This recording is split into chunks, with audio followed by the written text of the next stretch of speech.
Bueno, amigos, les decía que en el día de ayer el gobierno, el presidente, precisamente el presidente y sus principales ministros del área económica sostuvieron pues ese encuentro con los principales directores de periódicos, diarios de la República Dominicana para intercambiar impresiones y presentarles su visión de lo que estaba pasando a nivel internacional con el incremento de los precios de los commodities y su impacto en la canasta básica de los dominicanos.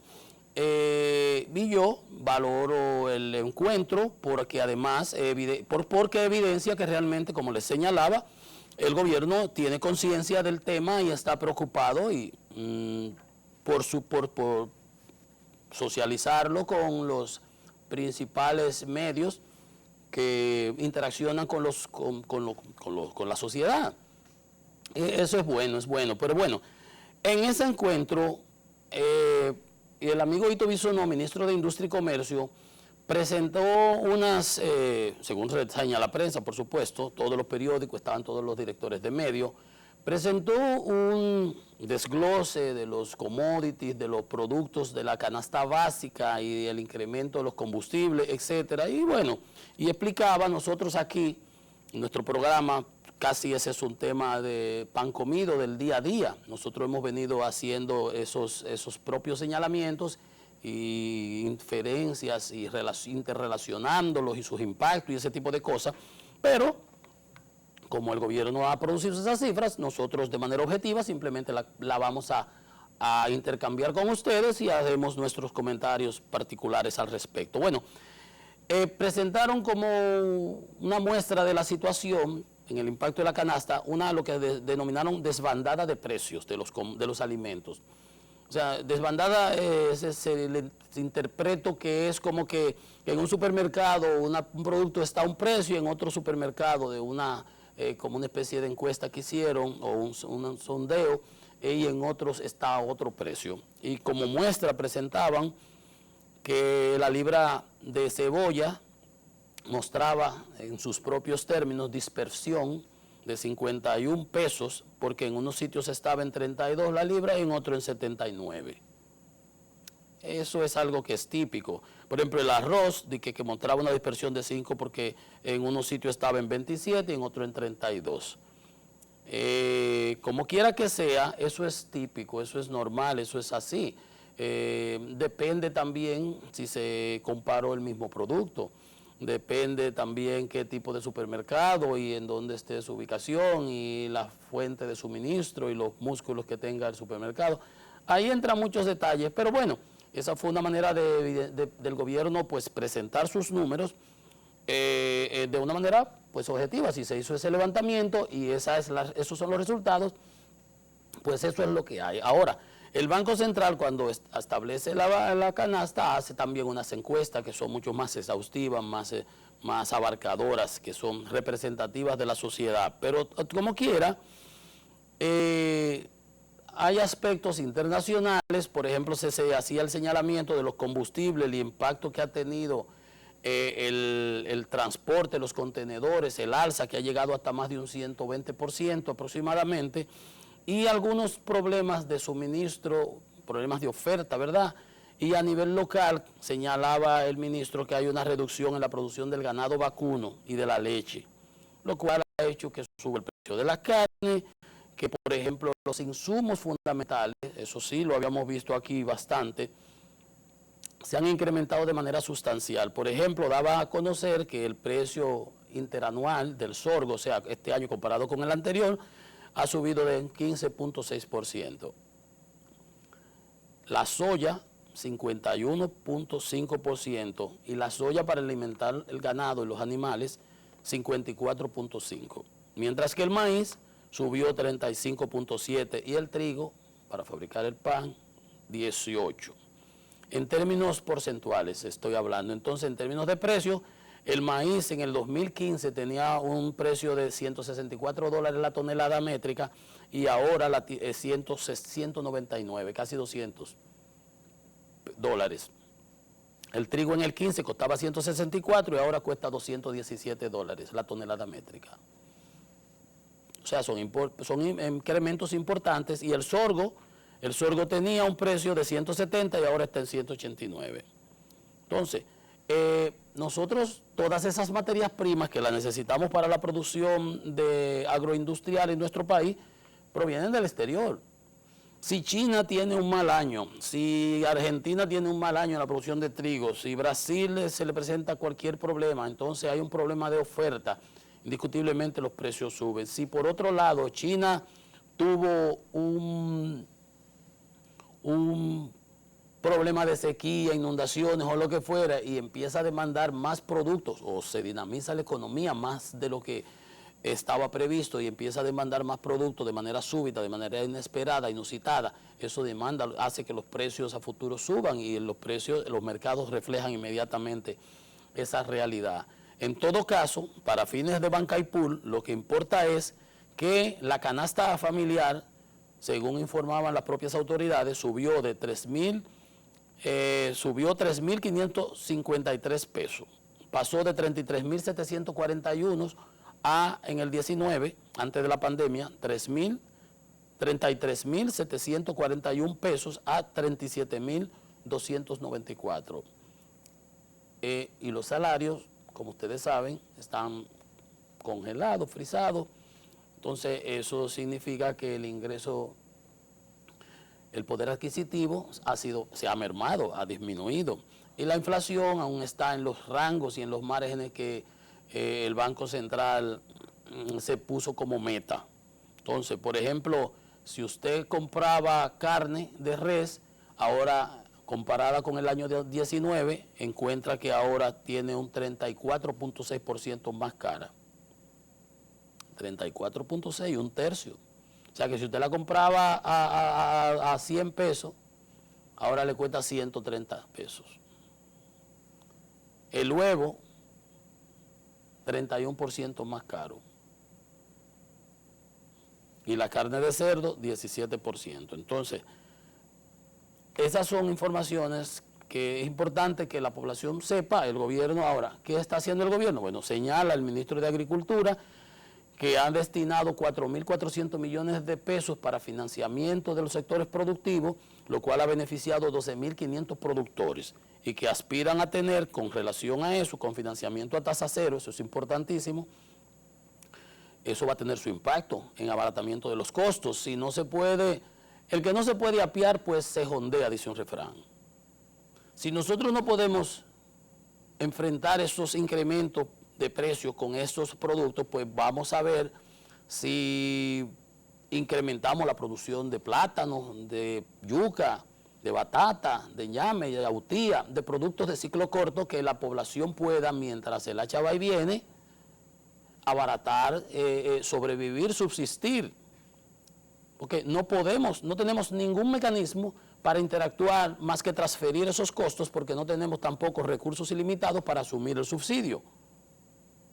Podemos en algún momento, como vamos a ver con el caso de los combustibles, que es fundamental en todo esto que estamos hablando, el gobierno del presidente dice, vamos a seguir subsidiando los combustibles, lo cual está muy bien, hasta donde él pueda, por supuesto. Entonces, con estos casi 5.000 millones, 4.400 millones, se han podido preparar para la siembra 323.000 tareas de cultivo. Si se espera que para este mes, por ejemplo, al final del mes de enero, bueno, para el final del mes de enero no se espera, sino que la producción de ese mes fue de 173.000,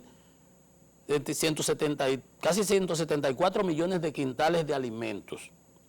Un incremento casi de 3.6%, que es importantísimo de un mes para otro, comparado con el mes del año pasado, que no era de pandemia porque fue en enero. Estamos hablando de enero. Entonces, por ejemplo, los huevos crecieron 13%, 2 millones de unidades en el 19 a 2 millones, casi 300.000 en el 20. La miel de abeja subió bastante, se produjo mucho. O sea, hay renglones que han sido dinámicos y han crecido, su producción ha crecido. Y eso, pues, abarata los costos, mientras eso no descapitalice al agricultor, al productor que lo vende, que sus costos no estén por debajo, que su precio no esté por debajo de su costo de producción.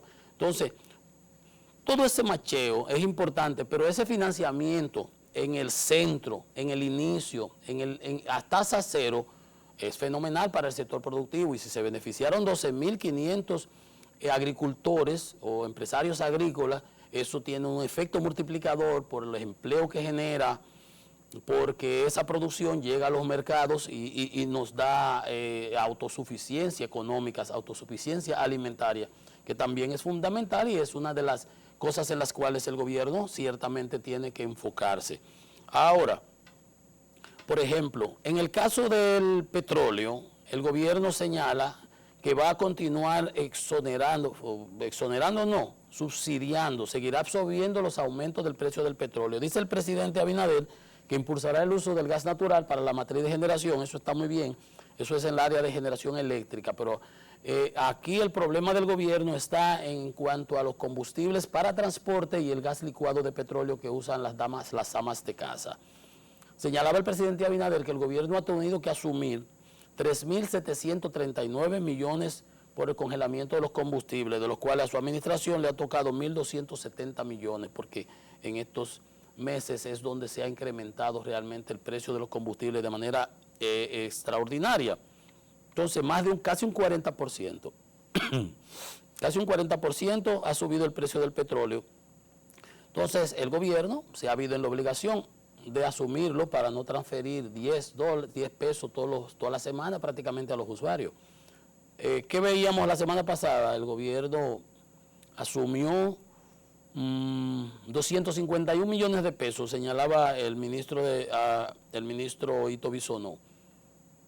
251 millones, pero 2 semanas atrás había asumido 165 millones y 2 semanas antes de eso 95 millones de pesos. ¿Hasta cuándo? Ya va por 3.739 millones de pesos que asume el gobierno de subsidio a los combustibles. ¿Hasta cuándo podrá el gobierno seguir asumiendo eso? Esa es la pregunta del millón. La voluntad existe, el presidente lo ha dejado plasmado, hay una voluntad política respecto a eso, hay un convencimiento y un entendimiento del impacto que eso tiene en la población. Pero también tiene que valorarse el hecho de que, como analizábamos en una ocasión aquí, cuando hacíamos una disección del índice de precios, de la inflación, y cómo impacta en los diferentes quintiles, cómo el combustible tiene más incidencia en los 2 quintiles de clase media y media alta que en los 2 quintiles de menores ingresos, el 1 y el 2. O sea, que el incremento de los precios del petróleo afecta más en la parte del transporte a los quintiles de mayores ingresos, no tanto a los de menores ingresos, mientras que el incremento en el precio de los alimentos sí impacta de manera importante la economía de los de menores ingresos. Entonces, cuando se subsidia el combustible, como quiera el combustible esté caro o barato, estamos prácticamente obligados a comprarlo, porque es imprescindible, lo necesitamos. O sea, se está subsidiando de manera generalizada y siempre se ha hablado que los subsidios focalizados son los más eficientes. En todo caso, ese es un tema de ver cómo el gobierno puede manejarse cuando se acaben los recursos, qué alternativas sus técnicos, sus especialistas pues propondrían cuando se habla de la reducción, de la revisión de la ley de hidrocarburos, dónde está el MACO, dónde cojea la situación, qué es lo que sucede, dónde está realmente en la ley, si es en la ley, si es en los márgenes, si es en las resoluciones posteriores, cómo vamos a tapar esos hoyos que estamos abriendo cuando cambiemos esa estructura, si es que la cambiamos. O sea, hay muchos imponderables, hay muchos temas al respecto que tienen que ser abordados. Sin embargo, la voluntad política la expresó el presidente Luis Abinader en el día de ayer, existe. Vamos a seguir subsidiando el precio de los combustibles porque él sabe, está consciente de la población realmente está siendo vapuleada con este aspecto. Vamos a ver como quiera hasta cuándo puede el gobierno asumir. Hoy es jueves, hoy se hace el cálculo. En el día de ayer el petróleo cerró en 64,44. Y esta mañana, tempranito, cuando yo entraba para ver aquí los resultados, estaba en 65,14. En el día de ayer estuvo en 65, y no me recuerdo el número, puedo verlo, pero estaba en 65 por ahí. Había llegado hasta 66, llegó hasta 70 en un momento, ¿recuerdan que les dije? Pues bien, así está, ya con estos precios de los combustibles, mañana yo presumo que hay otro paquetazo así grandísimo de millones que van a tener que ser asumidos por Industria y Comercio, por el Ministerio de Hacienda, para no incrementar el precio de los combustibles. Porque el promedio que vimos desde el miércoles de la semana pasada a este miércoles fue de los 60 y pico. No hay de otra. No hay de otra. 65,14 estaba a las 6:30 de esta mañana con un repunte de 0.7. Pero para fines de banca y pool, el día de hoy ya no aplica, sino el que cerró ayer en 64,44, el petróleo crudo de Texas, el West Texas Intermediate, en la Bolsa Mercantil de Nueva York, que es el que se usa aquí para establecimiento de los precios. Vamos a ver cuál es la situación. Presumo que el gobierno pues volverá a asumir algunos 200 millones de pesos.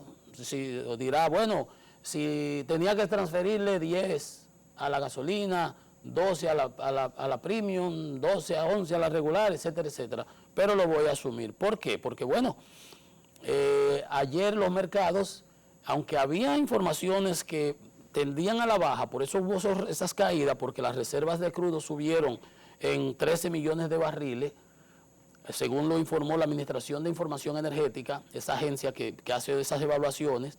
Entonces, más de 10 veces lo que habían calculado los analistas. Sucede que ayer le aprueban el paquete al presidente Joe Biden. El Senado aprobó, la Cámara de Representantes aprobó y ya es ley. La va a firmar, creo que hoy la firma. Entonces, allá hay 1.400 dólares para todo el que aplique. Hay un subsidio de $300 por desempleo semanales. Hay dinero para las municipalidades, hay para el COVID, para enfrentar esto. Ayer se usó dinero para eso que le digo, 100 millones de vacunas más. Y todo este proceso, la vacunación, mientras más aumenta la vacunación, más aumenta la demanda de petróleo, porque la economía va a repuntar, la economía va a moverse y los mercados lo están valorando. Entonces, aunque se haya aumentado la producción en los Estados Unidos en 10 millones de barriles por día, las previsiones que hay es de que la economía va a crecer de manera importante, y eso va a hacer que haya más demanda de petróleo. Al aprobarle ese paquete de 1.9 billones de dólares, todos los cuartos del mundo, los republicanos andan regados porque no fueron ellos que lo aprobaron. Si hubieran sido ellos, perfecto, como lo hicieron con su otro. Que es demasiado dinero. Pero con esta situación de pandemia y la crisis que ha habido a nivel general, esas son mezquindades, son pijoterismo, como decía un político nuestro. Entonces, ahí está la situación. El gobierno ha tenido, asumiendo ahora 3.739 millones de pesos por el congelamiento de los combustibles. Veremos hasta dónde puede aguantar. Veremos hasta dónde es posible que el gobierno aguante, pero la verdad es que mañana tendrá que anunciar pues cuánto asume del subsidio o cuánto transfiere a los usuarios. Hacemos una pausa y volvemos con más en Economía y Mercado.